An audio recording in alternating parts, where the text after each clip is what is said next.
اليوم حنتكلم عن اشخاص نجوا من الموت في اللحظة الأخيرة زي ما انتوا اخترتوا في التصويت، فجبت لكم 7 مقاطع مو متوقعة أبدا. فاللي قلبه ضعيف قوي قلبك ولا تخاف، بس ما لصلاح، واللي قلبه قوي صدقني قلبك بيهتز اليوم بيهتز. فاربطوا حزام الشجاعة ولا تنسوا اللايك ونخش في الدش.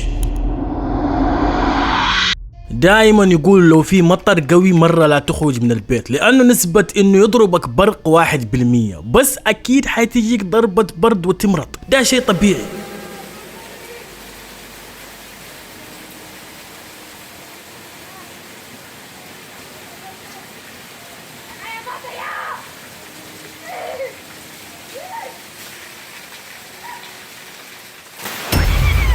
ولما أقول تقول نسبة يضربك برق 1%، بس يضربك برق وما يصيبك شيء انت محظوظ، ما في نسبة في الموضوع ده بتاتا. فالطفل ده ما صار فيه شيء، بس من صرخة امه تعرف انه الضربة كانت قوية جدا وجات على المظلة مو عليه. سبحان الله.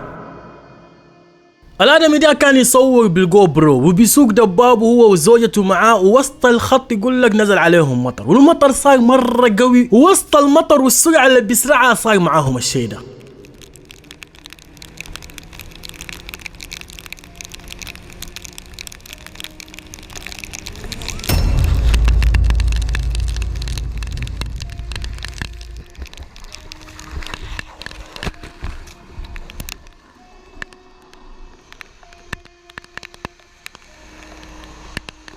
جد انا مرة انبهرت من الرجال ده، يعني رغم انه انقلب، يوم ما انقلب لف على ورا وشاف فين زوجته ومسكها وسحبها على عنده، ووجه ظهره علين ما راح على الرصيف، لانه لا تجي سيارة وتدعسهم مع المطر ده. مع المطر السيارات صعب تدعس فرامل لانه حتسحب في الارض اللي كانت بتسرع والاشياء هذه. فسبحان الله مسكها ووجه نفسه على الرصيف عشان يندق في الرصيف ويوقف. جدا الرجال ده يستاهل يسمى رجال بحق وحقيقة. انا متاكد لو انت ما شفت المقطع ده وحكيتك على الهرجه دي حتقول يا ابويا ده بينمك علينا، ليش فيلم هو؟ هذه اللقطه ولا صارت في الافلام، هذه اللقطه حقيقيه واقعيه شفتها بعينك. واحد نزل الفيديو ده بيقول انه هو كان بيصيد سمك وبيوثق لحد الصيد والاشياء هذه، ووسط الصيد صاد سمكه ومبسوط وصار معاه شيء مره ما توقعه ولا لاحظ ولا فكر فيه اصلا.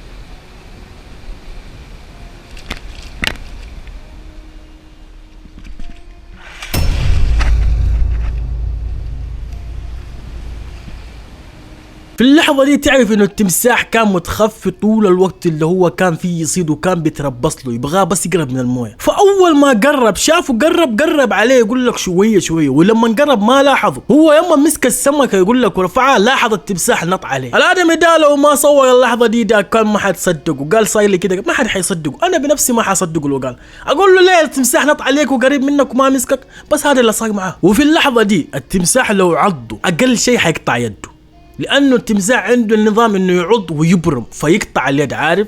ولو ما نعض وبرم حيسحبوا على المويه، والتمساح داخل المويه بيكون مره قوي فحيغرقوا وجي حنقول له بعدين.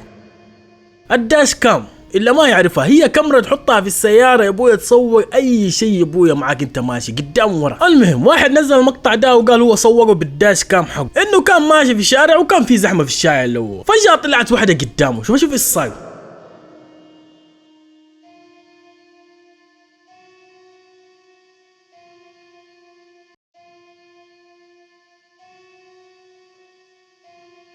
إذا ما تعرف إيش هو أم الركب، شوف وقفتها كيف.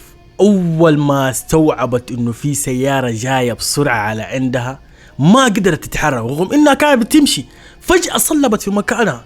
هذا هو أم الركب. ويعني هذه إن صدمتها السيارة دي بالقليل مع جسمها ده يعني وعمرها ده حتعرف إنه حيجيها كسور. ليش حيجيها كسور؟ لأنه باين عليها إنسانة كبيرة، والإنسان الكبير عظمه بيصير ضعيف فحيجيها كسور أقل شيء. إلا نستفيد من المقطع ده، لو جيت بتقطع شارع ضروري تشوف يمين ويسار وتشوف السيارة اللي لو بتقطع هي واللي وراها، يعني بعد نظرك قدام، مو بس إنه هذه السيارة وعلى طول، لا هذه وبعدها في شيء ولا ما في، لازم تشوف زي كده.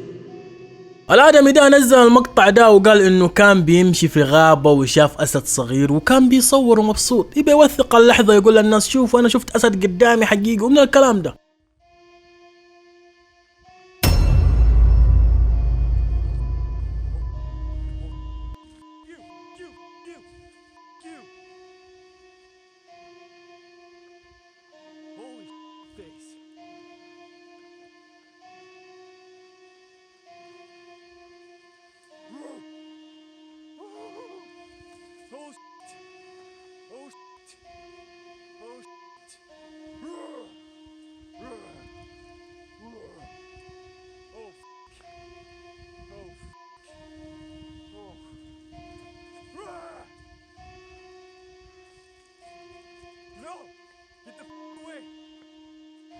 The ordeal. Go away. Go away. I'm big and scary. Holy fuck. Oh shit. Oh. Holy. What's up, dude? Oh. Holy shit. Nice and slow. Come on. Ah!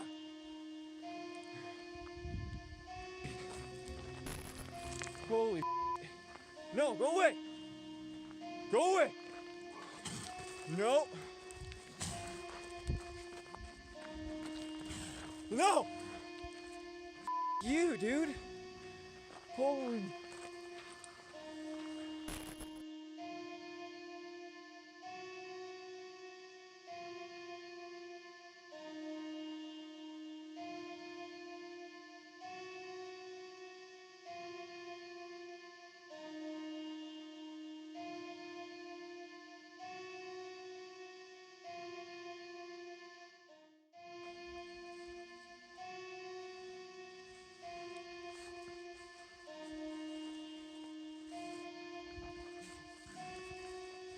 Yeah, get the away from me. Face. Oh, damn it. Okay. Yeah, so that just happened. Wow. You see that? Oh, someone come actually. Holy cow.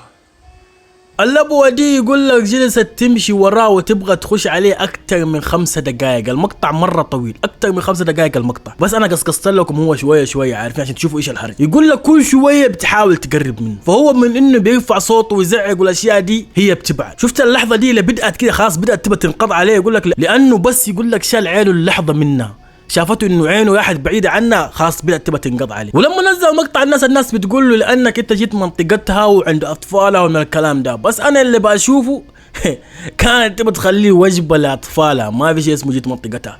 ابغى اعرف لو كنت انت مكان الرجال ده ايش حتسوي؟ اكتب لي في التعليقات.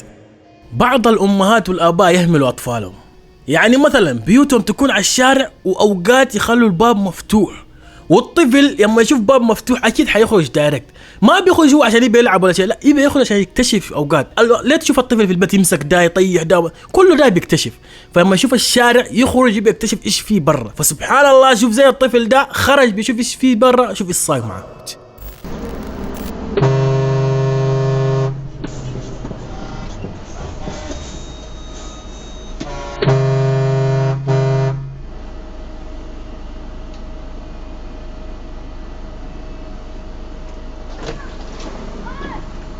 بعد الله لولا صاحب الشاحنة ده اللي لاحظ الطفل وصار يدق بوري كان الطفل ده صار عصفور من عصافير الجنة. والمشكلة الطفل لأنه ما يدري إيش الحاجة يجلس وسط الشارع، يعني لو كان في واحد متهور كان ورا الشاحنة ديك اللي هنا وخرج يعني اتجاوزها وكان طاير كان يا أبوي هرس الطفل ده هرسه على طول.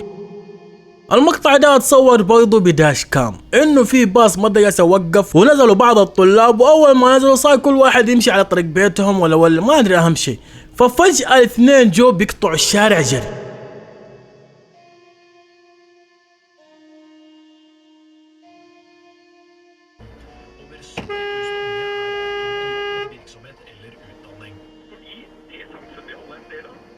يا لطيف شفتوا اللحظة دي؟